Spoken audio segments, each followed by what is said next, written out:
Kafka Metamorphosis Part 1. As Gregor Samsa woke one morning from a troubled dream, he found himself changed in his bed to some monstrous kind of vermin. He lay on his back, which was as hard as armor plate, and, raising his head a little, he could see the arch of his great, brown belly, divided by bowed corrugations.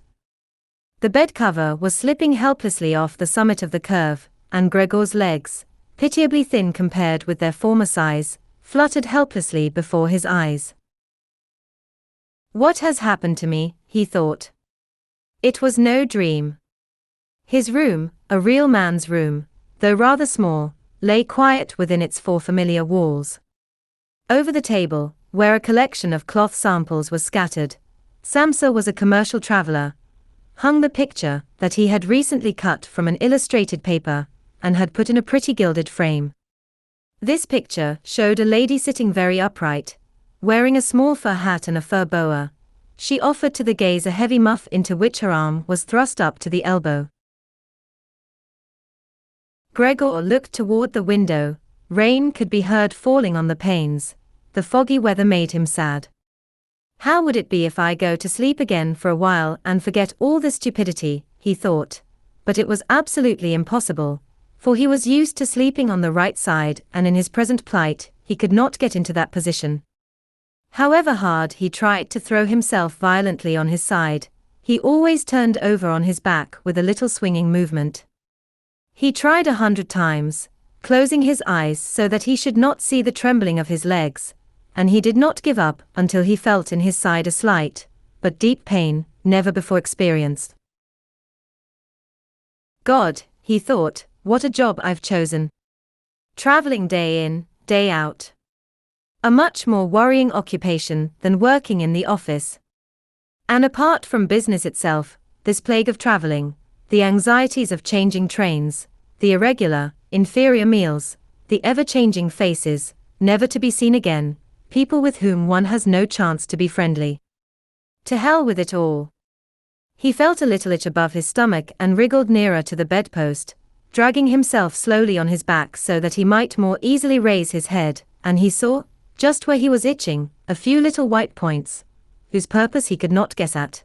He tried to scratch the place with one of his feet, but he had to draw it back quickly, for the contact made him shudder coldly. He turned back to his former position. He said to himself, nothing is more degrading than always to have to rise so early. A man must have his sleep. Other travelers can live like harem women. When I return to the hotel in the morning to enter my orders, I find these gentlemen still at breakfast. I'd like to see what my boss would say if I tried it. I should be sacked immediately. Who knows if that wouldn't be a good thing, after all. If I didn't hold back, because of my parents, I would have given notice long ago. I would have gone to the boss, and I wouldn't have minced matters. He would have fallen from his desk. That's a funny thing, to sit on a desk so as to speak to one's employees from such a height, especially when one is hard of hearing and people must come close. Still, all hope is not lost. Once I have got together the money my parents owe him, that will be in about 5 or 6 years, I shall certainly do it. Then I'll take the big step. Meanwhile, I must get up, for my train goes at 5. He looked at the alarm clock ticking on the chest. My God, he thought. It was 6:30, 6:45 was not far off. Hadn't the alarm gone? From the bed it could be seen that the little hand was set at 4, right enough, the alarm had sounded. But had he been able to sleep calmly through that furniture-shattering din?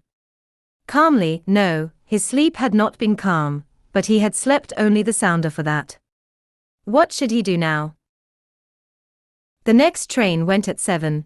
To catch it he must hurry madly, and his collection of samples was not packed. Besides, he himself did not feel at all rested nor inclined to move. And even if he did catch the train, his employer's anger was inevitable, since the firm's errand boy would have been waiting at the 5 o'clock train, and would have notified the firm of his lapse. He was just a toady to his boss, a stupid and servile boy. Supposing Gregor pretended to be ill. But that would be very tiresome, and suspicious, too, for during the 4 years he had been with the firm, he had never had the slightest illness. The manager would come with the health insurance doctor, he would reproach his parents for their son's idleness, and would cut short any objections by giving the doctor's argument that no people are sick, only idle. And would he be so far wrong, in such a case?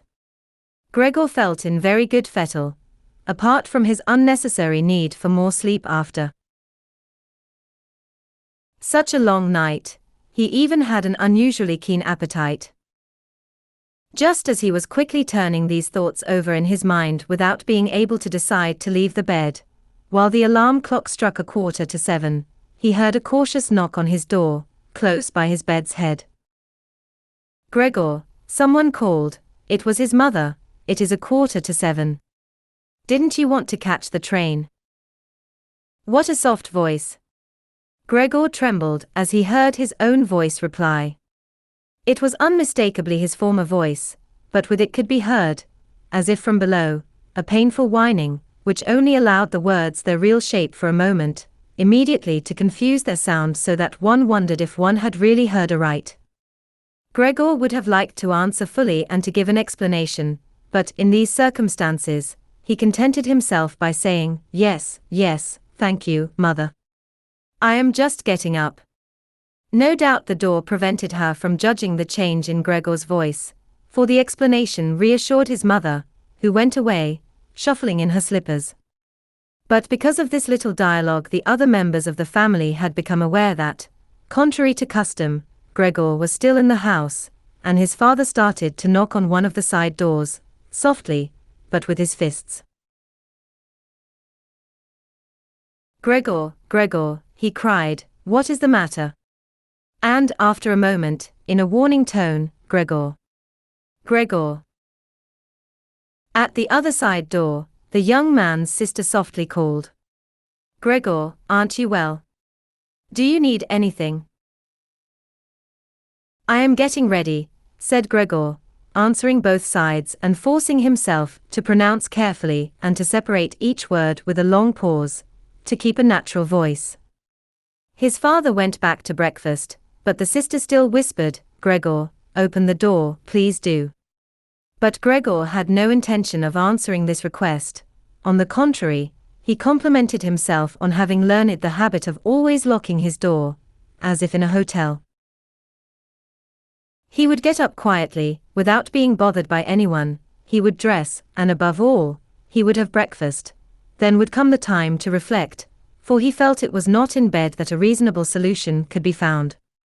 He recalled how often an unusual position adopted in bed had resulted in slight pains, which proved imaginary, as soon as he arose, and Gregor was curious to see his present hallucination gradually dissolve. As for the change in his voice, his private opinion was that it was the prelude to some serious quinsy, the occupational malady of travelers.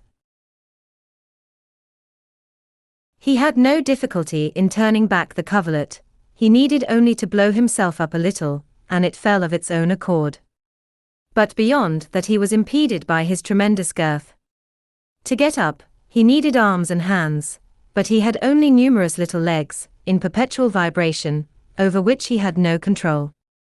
Before he could bend one leg, he first had to stretch it out, and when at last he had performed the desired movement, all the other legs worked uncontrollably, in intensely painful agitation. "I must not stay uselessly in bed," said Gregor to himself. To get his body out of bed, he first tried moving the hind part. But unfortunately this hind part, which he had not yet seen, and of which he could form no very precise idea, went so slowly it proved to be very difficult to move. He summoned all his strength to throw himself forward, but, ill-calculating his course, he hurled himself violently against one of the bedposts, and the searing pain he felt showed that the lower part of his body was without doubt the most sensitive. He then tried to start with the fore part of his body, and cautiously turned his head toward the side of the bed. In this he succeeded quite easily, and the rest of his body, despite its weight and size, followed the direction of his head. But when his head left the bed and was hanging in mid-air, he was afraid to continue any further. If he were to fall in this position, it would be a miracle if he did not crack his head. And this was no moment to lose his senses, better to stay in bed.